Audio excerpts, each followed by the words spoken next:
Okay, Andrew Emili, Center for Network Systems Biology. I wanted to thank Evan and Daniel for the opportunity to tell you a little bit about our efforts ongoing to use precision mass spectrometry together with structural modeling and bioinformatics pathway analysis to understand how small molecule metabolites interact with proteins, cellular proteins.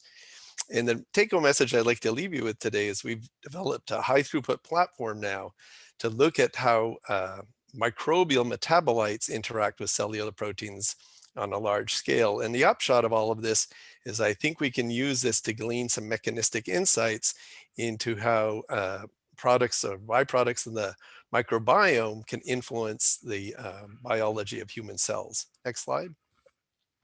So the motivation behind this work is a long-standing study we've had looking at protein-protein interactions in microbes such as E. coli.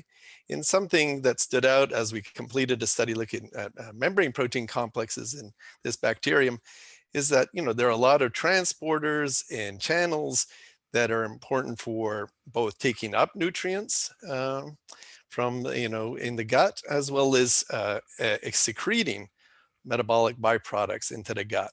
In another aspect that struck us is the network was highly enriched, protein-protein interaction networks in general, for metabolic enzymes. So it got me thinking, could we use our platform, our affinity purification mass spectrometry platform, to look at the interactions of small molecules with proteins and not just protein-protein interactions? Next slide.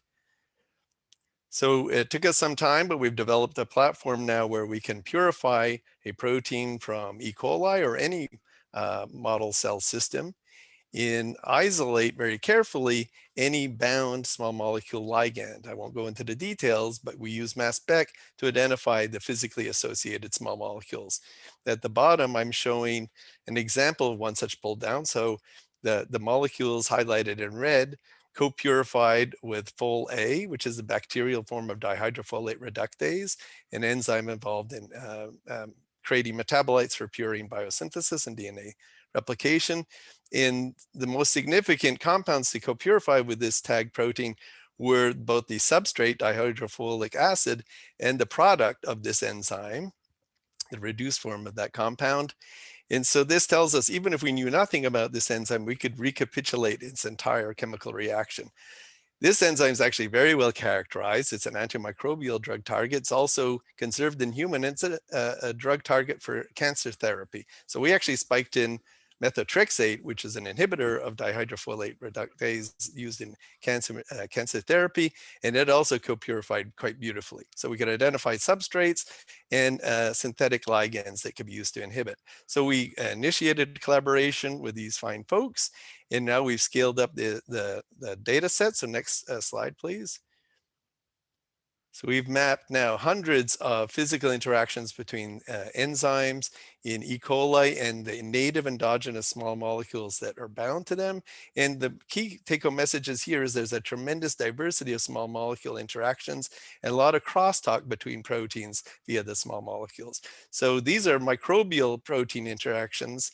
We think these same small molecules can be secreted by microbiome and interact with host proteins. So next slide. So now we've adapted our platform to look at human protein microbial metabolite interactions. We're focusing on nuclear receptors, transcription factor targets, but we think this might generalize, and we can look at the direct biophysical interactions of small molecules with important pathways linked to human disease.